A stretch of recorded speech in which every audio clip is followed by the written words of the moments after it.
Our next guest is from the private sector in the hospitality space, Benson Mulandi, Group Sales and Marketing Manager at the Panari Group. Panari Group. That tells you what? Potential and moving. Potential, twende. Sindio? Hotels, resorts, residence, Nairobi, Nyahururu, and he'll tell us where else. Benson, good morning. Good morning to you guys. How are you doing? I'm doing great. Thank Uko you. salama kabisa? It's another week. Very good. Yeah, and Very look good. forward. Karibu sana. And despite a lot of rains, but You're we say it's a dry. blessing. Nowadays, the greetings have changed. Are you dry? Yes. Yeah. Oh. We thank God for dryness. Yeah. City, Yes, please. why don't you welcome Benson with the day's proverb? I will. Our proverbs for the whole of this week come from the Republic of Algeria. Okay? Not kingdom, public. And you asked a question, so let me answer it now. We talked about, you asked about who the president is. Well, they actually do have a president, but they also have a prime minister. And then they also have something called a council president. Then they have an assembly president. Eh. Hey. Yeesh. Okay. Yes, they have an upper and a lower house. Assembly president could be like the speaker. Assembly president is actually the speaker. Okay. Yes. And the council president is the speaker of the council. Yeah, And the yes, council is the yes, upper house. Yes. All right. You're right. And they call the upper house the Council of Nations. And they call the lower house People's National Assembly. Okay. So it's very easy to tell that these two gentlemen are gentle people, are the leaders in these various houses. The proverb: cross the river, but don't cross the silent one. Cross the river, but don't cross the silent one. Yes. Yeah. Like what is happening now. Like what is happening now. Very good. You see water sitting in the middle of the road and you feel, well, It's like it's not moving. it's not moving and this water is okay. Then you go into it and your car starts sinking into it and you're wondering, I thought it was a pothole. Or you hit it and suddenly you hear a hissing Sway. sound. That hissing sound is your tire going flat. Not pleasant. Then you find the tire is shredded and the rim is also bent. Bas. But Benson, Very I get a serious. feeling that, apart from just the very direct translation and interpretation of this proverb, that the Algerians had something else they were saying with this proverb. Do you think there's a deeper meaning to this? Of course, it's the way we usually say this, the normal, the normal meaning, maana ya juu and maana ya ndani. Of course, it talks of the river, it talks of maybe pothole, that's like going deeper. You are not just thinking about just the river. Yeah, and just the way maybe sometimes they say, ukiona simba amenyeshewa, usifikirie ni paka. It can be translated to many other meanings actually, and Looks are deceiving. Be careful. yes, exactly. Okay. Exactly.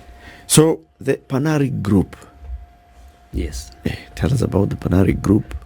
Panari Group. Actually, Panari, even without going to the group, it's a household name, originating from this Panari on Mombasa Road. Yeah. It's been studying there for 18 years. And that's why when you say Panari, I think everyone knows Panari. It's been there. It's been in the hospitality space for all these years. It's one of the, the oldest hotels in Nairobi. When I started working, actually, I think that's the time it was also built. So I've seen it grow. And then, of course, now it has children who are not young. We have the resort now. It's been there for 8 years. The Panari Resort in Nyahururu. And we have the residents in Westlands. You see, and that's how the group becomes, Yeah, that's how. Do you know the three locations? Nyahururu? I mean, I've heard of it. You haven't been to Nyahururu yet? No, unfortunately not. Yes, Benson. I'll tell you about Nyahururu. I'll give you the info. Nyahururu. And the residences? Where are the residences? Church Road, Westlands. The Panari residences? Yes. On Church Road? Yes. I used to live on Westlands. Church Road. How long have they been there? been there for a long time also. You know, yeah. Okay. Been there for long. Okay. And then, of course, the Panari. So this is all linked to the Panari Hotel, which is here in Mombasa. That's why I said now it originates from now. From here. This Panari, you know, is the oldest, and then now the resort, Yeah. 8 years, and the residences. Yeah. Yes. So, and we are still growing, and you know, hospitality in the country is really growing, and we are looking at even having so many other hotels coming in. Yeah. So even us, as the hospitality grows, even after Corona, after the COVID, you know, things we are talking about, you know, the hospitality growing in Kenya like 23%. Yeah. You know, 23% growth. from 2019 to 2024, we are likely to see that in growth. That's interesting, because I was going to ask you, over the time, if you look over the last 20 years or so, there have been ebbs and flows, there have been dips and rises in terms of what has been happening in the hospitality sector. How has, you know, how have you been able to keep present or to keep relevant in a time where there've been very many hits? I mean, there've been, you know, what are we looking at? We're looking at a global shutdown in the name Exactly. of COVID. Excuse me, that happened, and then people were not going anywhere. One day everybody was moving, literally 24 hours later the world shut down. And then you're heavily dependent on rooms being booked, heavily dependent on conferences happening, and then that didn't happen. How are you able to remain relevant through that? Let me say, through the, you know, all the challenges you have mentioned, actually, I think I've gone through all of them. I was in the hospitality industry. From the beginning of when we started having Al-Shabaab, and now, you know, all the attacks. The travel warnings. The travel advisories, you know, various bodies, you know. I was still there. I mean, you know, even during the, you know, post-election, I was still in the hospitality industry. And I must say it... the survival is also based on our, you know, our economy being so resilient, and you know, there's this attack, then you know, you survive a little bit, and then you find yourself, you know, bouncing back. Look at the COVID, you know. I think it was the hardest for this hospitality industry. And you know, hospitality industry is so sensitive, and it affects, you know, if it's you are depending on the travelers, it affects, you know, your safety. And we say it's not a must you travel. So it was completely shut down. And of course, you know what happened with the, you know, the employment to majority of the, you know, our colleagues in the industry. You know, salary cuts everywhere, you know, and I also left where I was during Corona because there was no business. And, you know, I bounced back in 2022, January, you see, after staying out for 8 months. Hotel survived. Of course, now it goes to, you know, cost cutting when it comes, you know, to a time when the hospitality is facing these challenges. You the hotel has to pay electricity, the hotel has to pay, you know, the water, you know, those, you know, expenses which have to be there, whether the hotels are occupied or not. And that is where now the hotels usually try to, you know, to tighten them belt and cut those costs. And of course, you know, these hotels have the investors, you know, and sometimes you find during Corona, I think that's the only time I found it now, the owners, you know, also trying to come in and try to, you know, to save the workers, actually. Because what, you know, there are hotels that, there are, within the service industry, there are establishments that cater to certain specific clientele. For instance, when one talks of the Mara, one assumes that people want to go and watch wildlife. You assume they want to watch wildlife, that's why they go to the Mara. If someone is the coast, we assume that somebody wants to enjoy the sun and the beach. That right now may be a bit difficult to enjoy. Now, what niche of clientele would you say that the Panari caters for? We cut across, I'll tell you. And I'll talk of Panari Nairobi, and of course, you know, the Nyahururu. Panari Nairobi is famous for ice skating. The only one East and Central Africa, you know. You skate on the ice. And it's one of the main attractions when it comes to families, schools, you know. Even individuals, you want to train maybe your children about ice skating. You know, we can get even international schools coming to Panari because of ice skating. And then, of course, we have the main business for Panari, which is accommodation and the conferences. You know, we have got 136 rooms accommodation, conferences, you know, and then in the outlets for whether you want to go to the restaurants, you know, main restaurants, and also now another one on the ground floor, you want to go to the gym. It has all facilities, you know, for a fully fledged hotel. And then there's a resort. Actually, you have heard about the big name, about, you know, the Nyahururu resort being having the franchise of Best Western Signature Collection. Best Western, of course, is a hotel group that has been there for, you know, for years, with the East End office in Arizona, US. So we got a franchise for the resort. What does that mean? That means we are going to operate with the Best Western Signature Collection. Only for Nyahururu? Nyahururu only. Only for the resort? We are starting with the Nyahururu for now.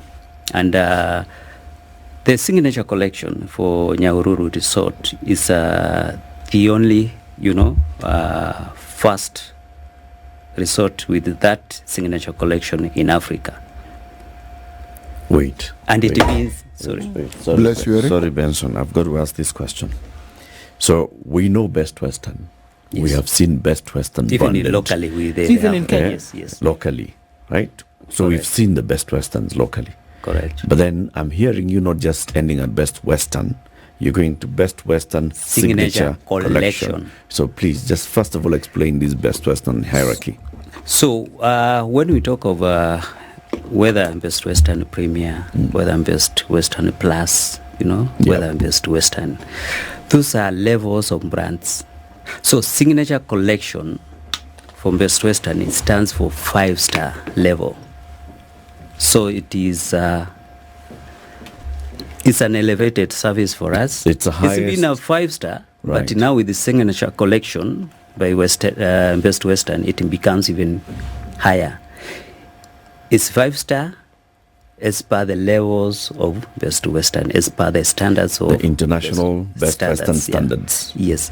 So that puts us in global level in terms of 5-star for the resort. Okay. Yes. So when we see Best Western Signature Collection for the Panari Resort in Nyahururu, we cannot compare it to the Best Western Premier or Best Western Plus. No, it's a higher level. This is a higher level.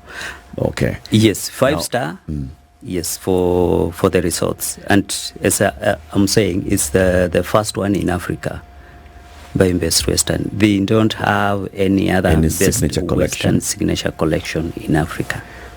Panari has been in Nyahururu for 8 years, like you said. Correct. Right?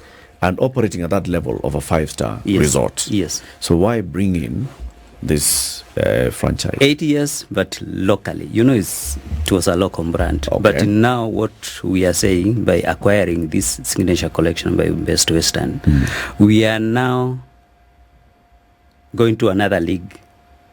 Premier League, we are not now in a local league. Simply to say. You're not playing Champions League. Yeah, either Premier League or maybe now, World Cup.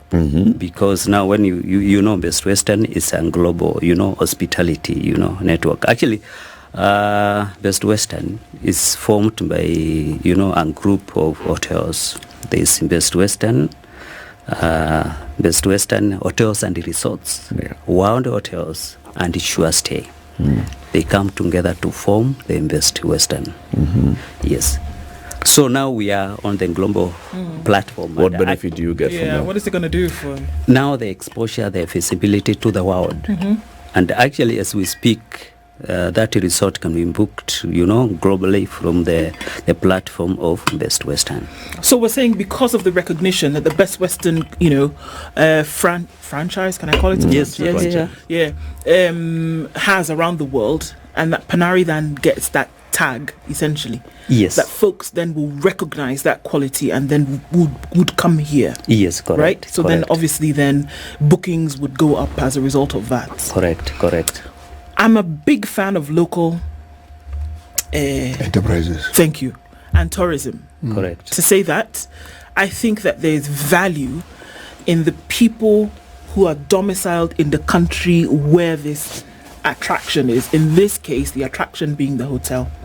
Is there space for Kenyans? Because I think things like staycations and weekend aways have become quite popular, amongst those who want to dabble into that.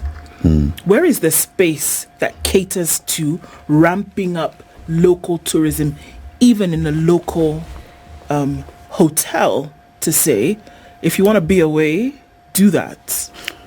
Correct. Actually, after explaining what this means for us, for the resort generally, even in now, and I mean even before becoming Best Western Signature Collection, Panari Resort has been just like in Nairobi. It has the space, it has the facilities for actually even the locals. Panari Resort actually occupies 25 acres of land. It's it's a very expansive place, and it doesn't just have rooms. It has villas, and the cottages. There's even a presidential villa. There's cottages. It has family facilities. Whether you are there for personal holiday, you have children, you have the playing ground for children, you are there attending conferences, you are there for team building. The grounds are expansive for team building activities, workshops. And just like in Nairobi, actually, we accommodate everyone. You go there, you find the county government, you go the corporates, you find the NGOs, the residential conferences. Because, the resort is a place where you don't just go and come back. It's usually, an overnight experience, You cannot take a conference there and come back the same day. I mean, you don't enjoy anything. You need an overnight or maybe 2 nights. Yeah. So it accommodates everyone. You go there on weekends and you find the families from the surrounding, coming for lunches, coming for dinners.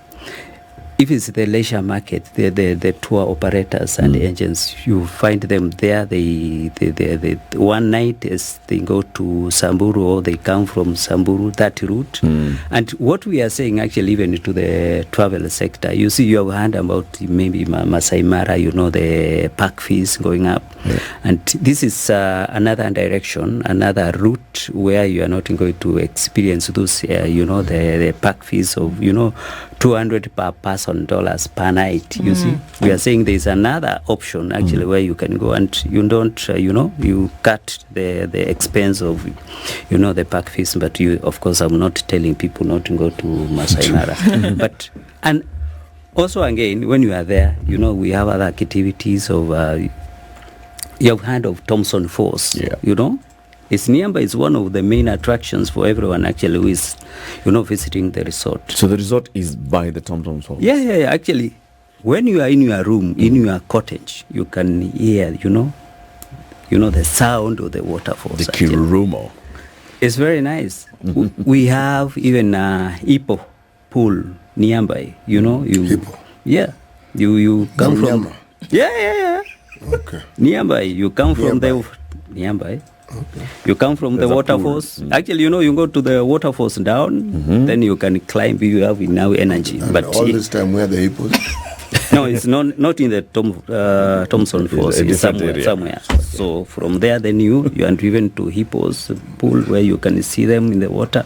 By the way, one thing I learned about the hippos, it can only attack you when you stand on the way. Like if you find it out of the water and then you are in the direction where it's running to go to the water, that's the only time it can attack you. It won't chase you, to the other direction. Yeah. Okay. Then another activity, actually, when we talk of hospitality, there's and this is a main plus for hotels which have adopted the sustainability, the approaches. And we have even done the waterhole for the elephants. You know, we are next. Actually, we are bordering the Maramanet. Yes, forest, and it has elephants. Of course, you know you have heard about the history of this forest, and of encroachment and all that, and this is a place you can also do a nature walk, unguided nature walk, of course, by the the elephants. They are elephants, but before you partake the nature walk, of course, they do the research. They know where the elephants are located, where they have been spotted. So at least you don't just walk through the forest anyhow. And you sign indemnity form. Of course. So we have done a waterhole so that this the elephants don't go all the way down to the Wasonyiro, to drink water. That's long distance. So they just come. It's next to the to the wall. They take the water from there, and we have built a viewing deck, sun deck, where 20 people can climb and see the elephants. So that is part of our sustainability exercise. Nice. And we did not cut a single tree. Don't ask me how many trees we cut when we were doing all these things. Zero cutting of the tree. In the development of the waterhole. The waterhole. Yeah, so they come. And they have history, they follow, they actually understand they come from Ambandea's forest. During a certain period they come, they give birth, maternity in this forest, and during this time they're able to use so Maramanet Forest is the maternity for those Aberdare elephants. Yes, correct. So Pumwani.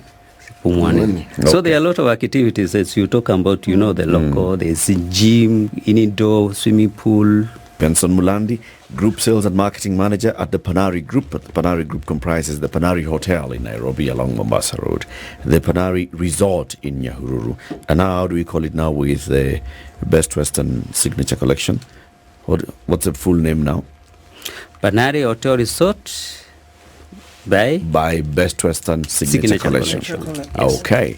And then we've got the Panari Residences in Nairobi as well, in Westlands. Conversation continues. When we come back, we'll be answering this question by Jehi. And Jehi is asking, where exactly is the Panari Resort located? Last time I was in Nyahururu, I was looking to find a standard hotel room in town. And he didn't get. My friend. So where is the resort exactly? Okay, you get to Nyahururu. Actually, after Nyahururu, let me start by saying from Nairobi, actually it's not far. It's 185 kilometers from Nairobi. Only? And you take approximately 2 hours and a half to get to Nyahururu. And after Nyahururu town, actually you go usually through Nyahururu town, is just right ahead on that main road to Nyeri, I think. Yes. So after Nyahururu, through Nyahururu town. So if you're using the Nyeri route, you'll get to the Panari before you get to Nyahururu town. You pass through Nyahururu. If you are coming from the Nyeri route. Yes. Okay. Just before you get to town. If you're coming from the Olkalau route, you'll get to Nyahururu, and then you get to the resort. Nyahururu town, then through to the resort. Just right ahead. Okay. Yeah. Why did you select Nyahururu as the destination for the resort?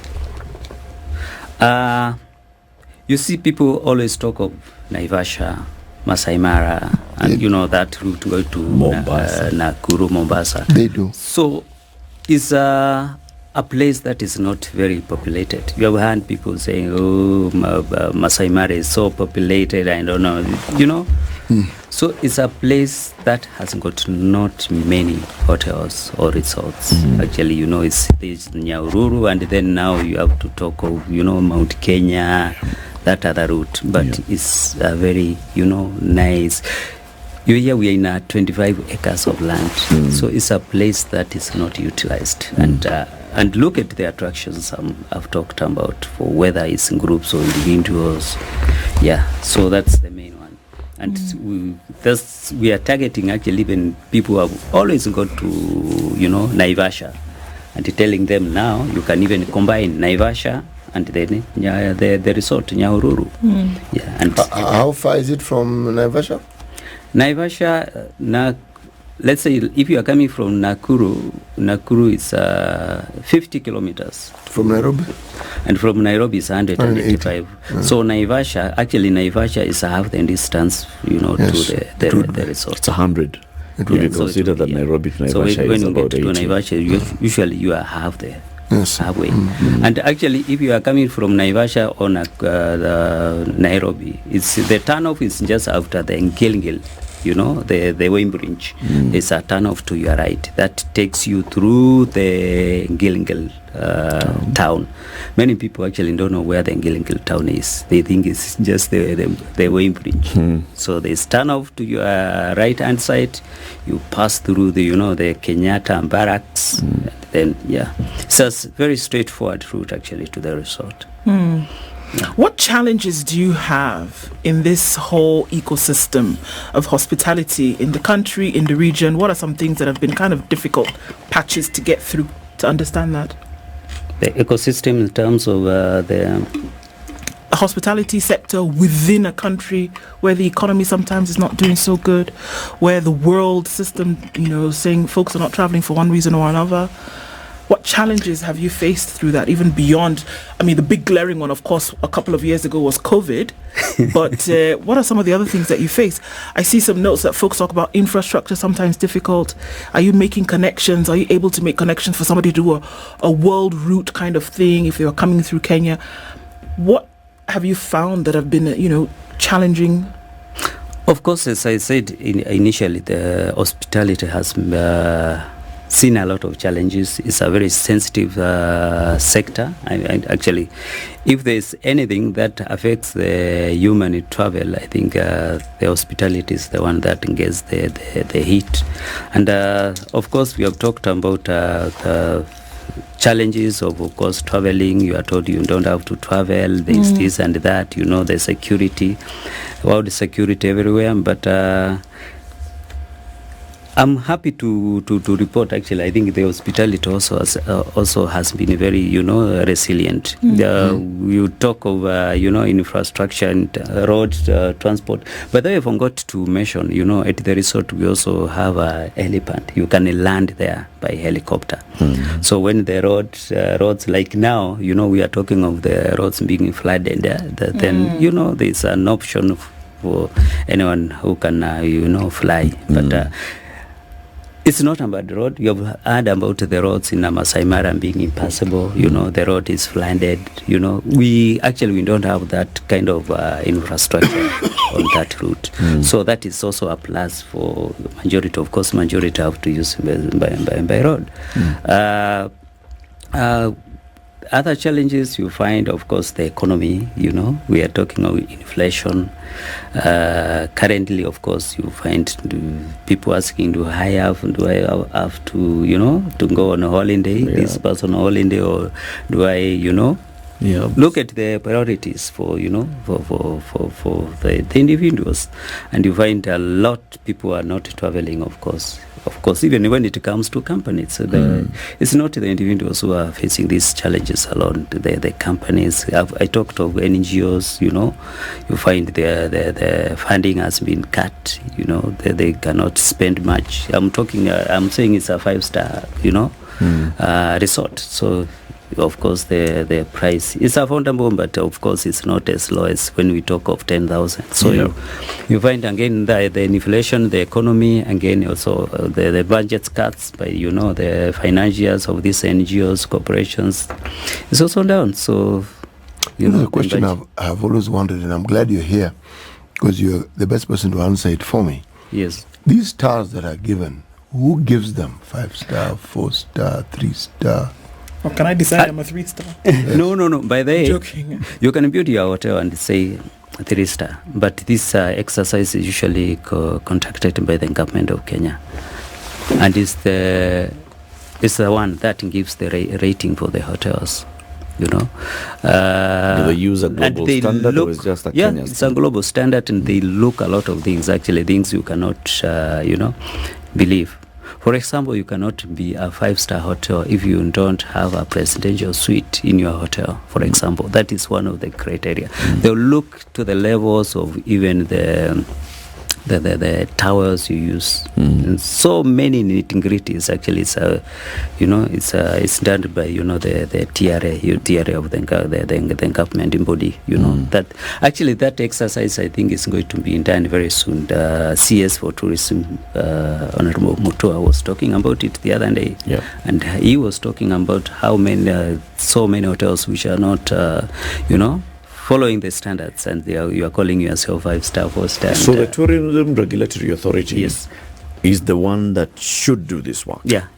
Actually, they did it not a long time ago. I think 2019. I think it was just before Corona. Is there a standard duration within which this must be done? Yes. How often is it reviewed? Usually, I think it's not sure, but I think it's after every 5 years. But of course, sometimes it can also it can. And there have to be random checks in between. Yeah, I would imagine. Correct. Because if they came and they said the thread count for a towel in a 5-star hotel is ABCD, if you come and find a lower thread, even in bed sheets, bed sheets. Yeah, those are the things, and of course also the hospitality business, it's also very T&W is very high, because of the traffic, and those towels are being used, washed daily, everything you can imagine. So it's very, very. It's not easy to maintain a hotel. Actually, it's a costly business. What are the main costs of running a hotel? Say a 5-star establishment. What are these main areas that are heavy with cost? Of course, like any other business, of course, there's the wage bill. The salaries was one human resource. It's one of the main areas. Of course, we talk of our electricity. Of course, many hotels have tried to go to solar. And one thing, solar cannot support the entire operation of the hotel. It's usually like a backup. Okay. We talk of electricity, we talk of water. Every hotel has to have, a borehole in addition to our main system for water. So and of course now the food. Actually in the hotel we talk of food cost, which has been always a challenge for hotels. There's a percentage even you are supposed to keep your cost at. We always say 28 or maybe 29, but you find the cost going as high as 30, 32, 33. Yes, so it's a costly business. And that eats into your money. I'm asking this question because during this COVID time, when there was a complete shutdown of the hospitality sector, and then there was phased reopening and the conversations that were happening through, the Ministry of Health, the Ministry of Tourism at that point, the hotel stakeholders, people like the Kenya Association of Hotel Keepers and Caterers, and the others, the then CS Balala would say, it's about time that the players in the hospitality sector actually woke up to the realities. That sometimes even your own costs for running the business are exaggerated, and then the charges that you're charging your customers are also exaggerated. And you're now coming up into an area where you have people who have less disposable income, and you must remain in business. Do you think, just from your own observation as somebody who's been in this industry for long, that the hospitality sector actually took lessons from COVID? Yes, we took lessons. When we talk of cost, you'll see actually some of the costs cutting, that were started during COVID. They are still in place because they were good lessons, So we took a lot of lessons. When we talk of domestic market, for example, you realize actually a lot of hotels turned to our domestic market, and that I'm happy. Actually, a lot of Kenyans, a lot of locals have really, realized is that it's time for them to also utilize, the hotel services, and not the way they used to think before, that these big hotels are only meant for, foreigners. It's not the same. The way I mentioned, go to the resort, for example, over the weekend, and you find a lot of families, who who pass by actually just for lunch. A lot of families staying in those hotels, in those cottages, you know, for overnight, for weekend. The other day we took, you know, during the launch of this Best Western Signature Collection, we took one of the segments to the lounge for an overnight. You know, these were all locals, and majority of them actually chose to stay for an extra night on their own, you know. And that is what, I mean, what is telling you Kenyans have really embraced this of the you know, the approach of using our local hotels and not leave it to the people from outside. So what is the strategy that Panari has to ensure that you keep attracting this local market? Because you correctly say, yes, local tourism seems to be on the increase from what we hear. But what do you do that would indicate to the locals that you have actually taken the time and bother to attract them to come to your resort? Actually, the main thing, you know, when you tell a Kenyan to travel, for example, what they look at is the rate, the cost. Yes.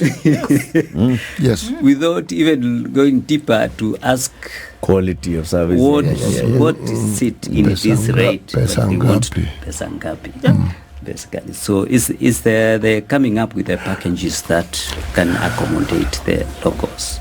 You know, when we talk of all these activities I mentioned about, you find I've given you a good rate that will accommodate the activities I'm talking about. The activities you can do with your families when you are there.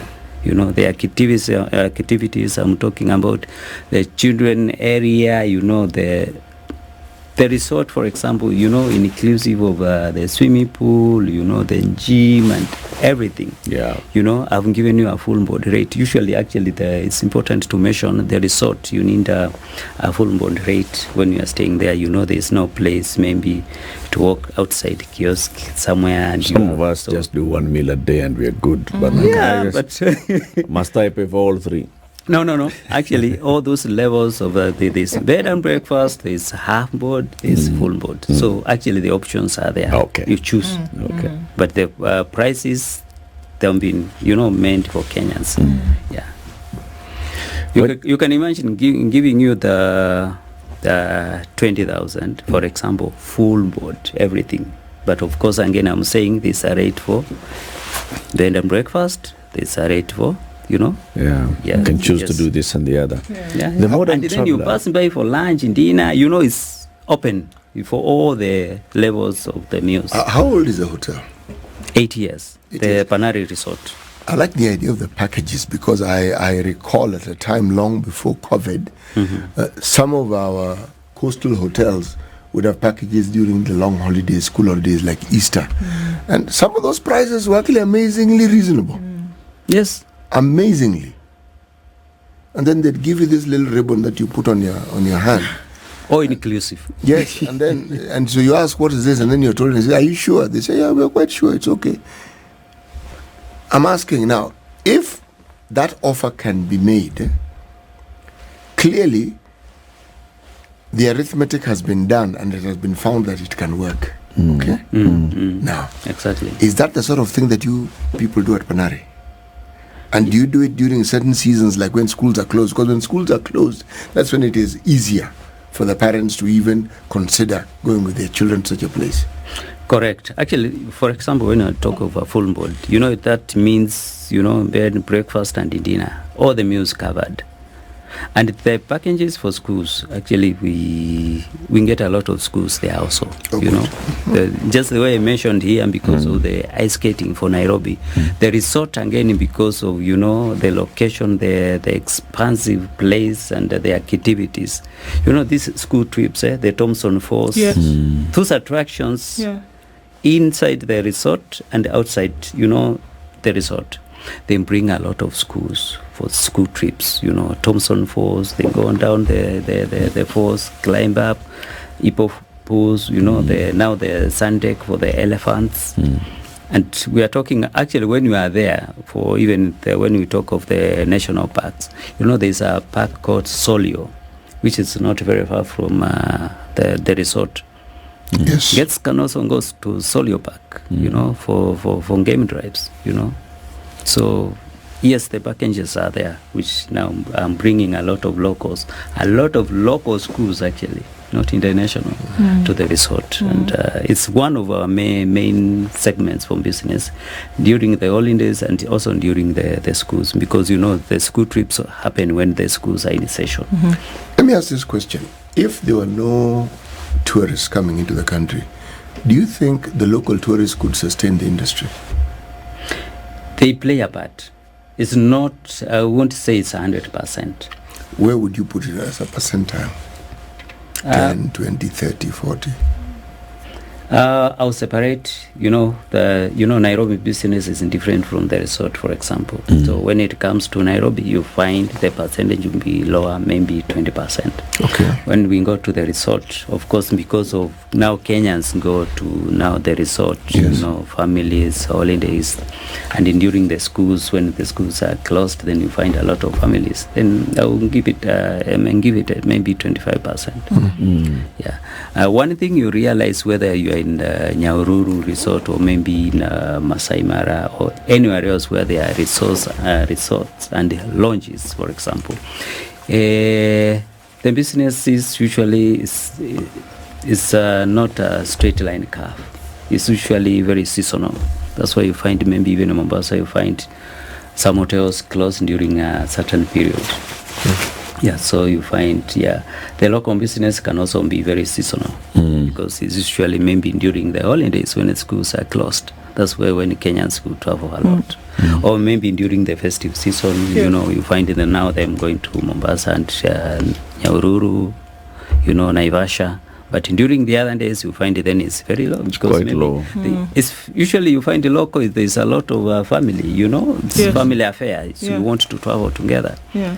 When there's the children are not around, then, parents don't travel because they want to carry, their children. So largely then, because of those dynamics that we look at, where if you see that Kenyans would travel, they'll do that around the holiday period or when the family can be together. Yes. At least in most of its entirety. Yes. So based on that, then a lot of the hospitality industry is targeted for external visitors. Yes. It's not. Then seeing what they can come and then see and enjoy. External visitors. When we talk of, corporate business, company retreats, you see that is during, That's during, in between the holidays. So... Benson, how about the regional market? I know KTB has been doing quite some work with the regional tourism bodies as well. And the players, East Africa Tourism Association, have been trying to promote Kenya as a destination to fellow East African countries, Ugandans, Rwandese, Burundians, and so on and so forth. Is that picking up? Yes, actually we work closely with KTB, starting here with Nairobi, of course. KTB putting together these the exceptional experiences, signature experiences for the country. When we talk of ice skating in Panari Nairobi, it's one of the signature experiences which has been captured by KTB. When we go to Panari Resort in Nyahururu, it has got signature experiences. When we talk of, the Thompson Falls, we talk of now the water hole for the elephants, sand deck. So we work together, and then they put it in there. They always look for new experiences in the market and put it together. That way we are able to reach the East Africa and beyond for the other areas of the business. Are we seeing more Ugandans coming to Kenya on holiday? Yes, Ugandans come to Kenya. And Rwandans actually, when you look at the travel industry, East Africa, actually Ugandans come a lot to Kenya. I think it's mostly actually it's the leading to the country.